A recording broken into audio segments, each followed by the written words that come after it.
spiritual boys. Spiritual boys.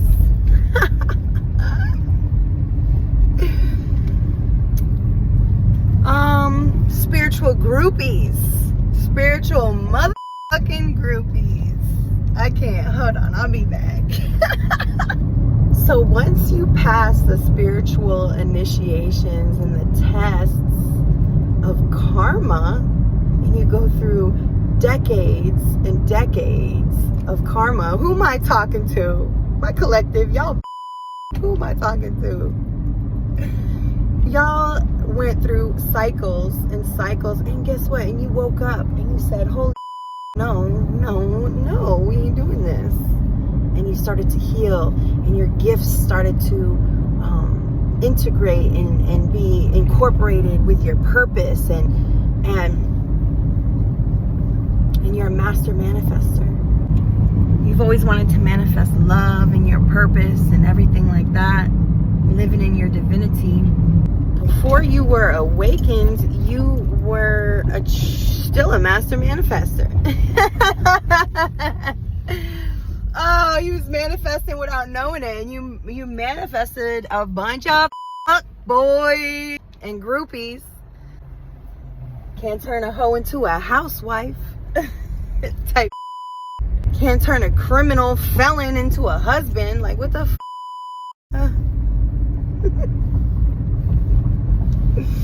So let's talk about this. So after going through all that, surviving possibly even death, whether it's the spiritual awakening is still a death. So whether you were like me and you survived an actual physical near-death experience, or whether it was just a spiritual jolt and a wake up, either way, you went through this death and you started rebuilding, reconstructing.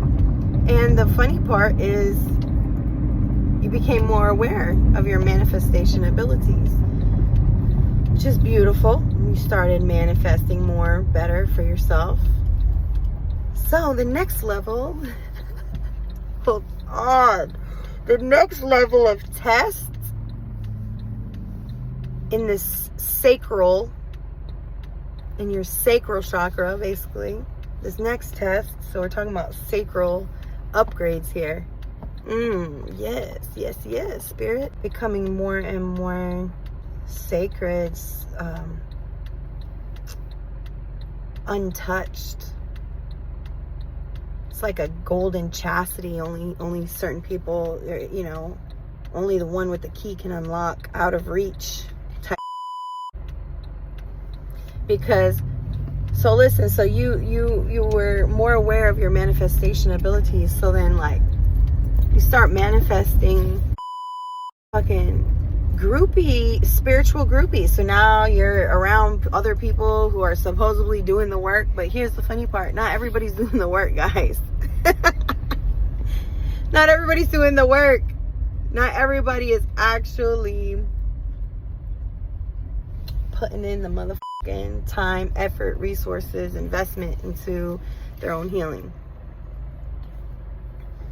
They use religion, church, spirituality as a fucking crutch.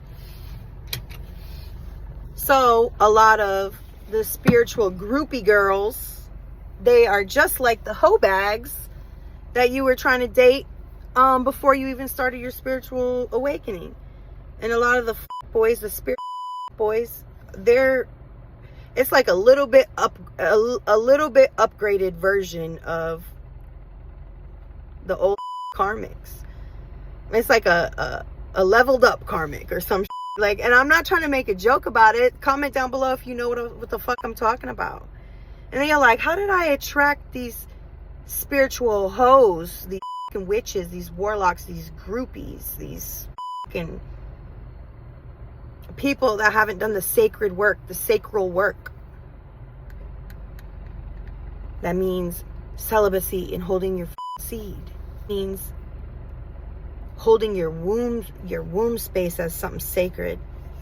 And the thing is like a spiritually upgraded version of the normal boy, or the spiritually upgraded groupie hoe is like still a a multi-dimensional version of the fucking hood rat. Excuse all my language, but it's some true.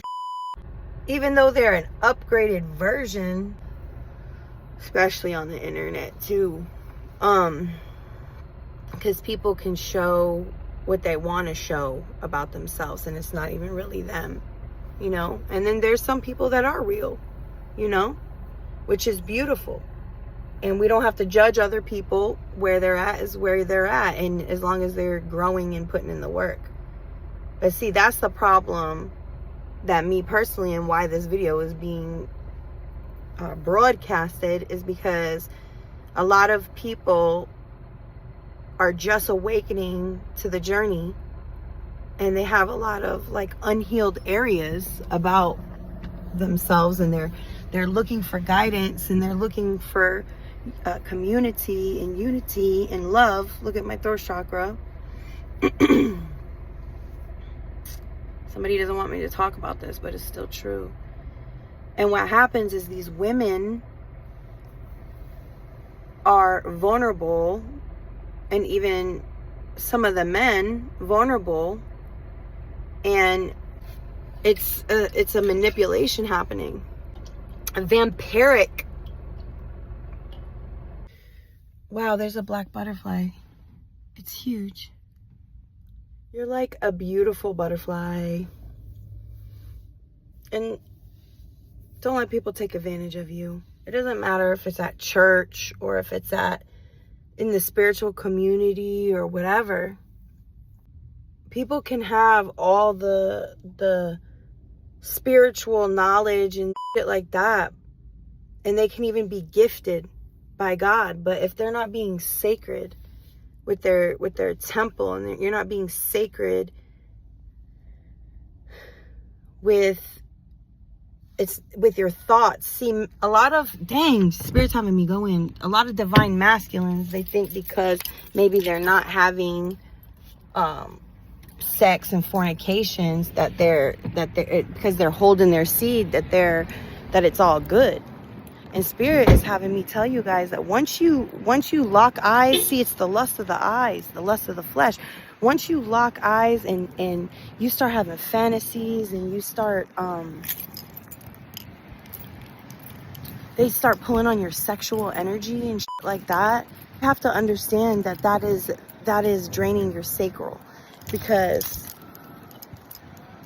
you have like women that go on YouTube, and I'm not saying don't take nice pictures of yourself if you're confident in yourself, but there is a difference between being beautiful and being sexy and confident, and being slutty and showing your nipples, having your legs wide open. And I'm saying all this without judgment, but I'm just letting you guys understand that there is a higher standard. And when you're a divine feminine, you're a divine masculine, you can't conduct yourself in the same way. So if you're a divine masculine and you have gotten to the point where you're holding your seed and stuff like that, that's great. But what if you're still looking at women super lustfully? What if you're on and looking at pornography? What if you're doing things like that? What you already do with your eyes and in your heart is what it already is. Just like in what you believe about yourself, you are, right? So if you're looking at a woman or you're looking at a man in that context, okay, it's not a bad thing, but it has to be a sacred thing, all right? And so you have to be aware of succubus, incubus energies, Jezebel energies, people wanting to suck your sacral, suck your creativity, suck your womb.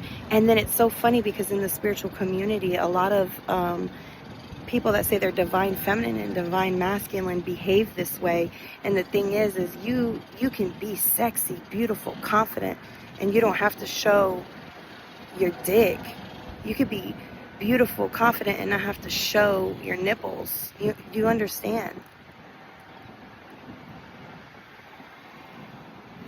And you can be an amazing man and hold your seed, and you can look at women as your sisters. You don't have to mess around in their sacral energy if you don't have the good intention of follow through.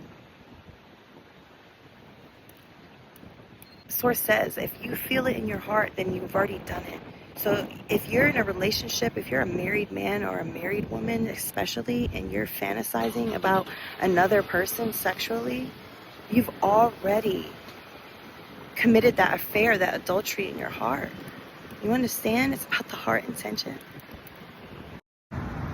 Sexual, sensual energy is very, very healing energy. Your sacral chakra. But there's a difference between having a healing energy and unlevel pH.